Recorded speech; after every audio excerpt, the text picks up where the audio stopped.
படம் நன்றாக இருந்தும் வசூலில் வீழ்ச்சி. நடிகை ஆண்ட்ரியாவும் கவினும் நடித்த மாஸ்க் திரைப்படம் கடந்த வாரம் தியேட்டரில் வெளியானது. ஆண்ட்ரியா அண்மையில் வழங்கிய பேட்டியில் இந்த படத்தையே நம்பி தனது வீடு மற்றும் இன்னும் பல சொத்துக்களை அடமானம் வைத்து இப்படத்தை தயாரித்ததாக உருக்கமாக கூறினார்.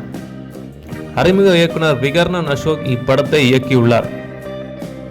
விமர்சகர்கள் மட்டுமல்லாமல் திரையுலகத்தினரும் மாஸ்க் ஒரு பெரும் வெற்றி படமாக மாறும் என நம்பிக்கையை தெரிவித்திருந்தனர்.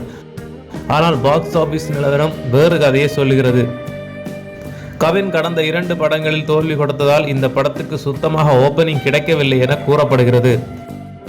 முதல் 3 நாட்களில் படத்தின் வசூல் தெளிவாக இதையே காட்டுகிறது. திறமையான நடிப்பால் ரசிகர்களிடமும் விமர்சகர்களிடமும் பாராட்டுக்களை பெற்றாலும் வசூலில் அது பிரதிபலிக்கவில்லை. கவின், ஆண்ட்ரியா மற்றும் சார்லி இணைந்து ரசிகர்களை கடைசி வரை சுவாரஸ்யமாக வைத்திருந்த போதிலும் 3 நாட்களின் மொத்த வசூல் 3.95 கோடி ரூபாய் மட்டுமே என பாக்ஸ் ஆபீஸ் தரவுகள் தெரிவிக்கின்றன. இந்த படத்தின் பட்ஜெட்டை வைத்து பார்த்தால் 20 கோடி வசூல் செய்தால் மட்டுமே இப்படம் வெற்றி பெறும். இல்லையெனில் ஆண்ட்ரியாவுக்கு பெரிய அளவில் நஷ்டம் ஏற்படும் என சொல்லப்படுகிறது. நன்றி நண்பர்களை, தொடர்ந்து இதுபோன்ற சினிமா செய்திகளை தெரிந்து கொள்ள எங்களுடைய சேனலை சப்ஸ்கிரைப் செய்யுங்கள்.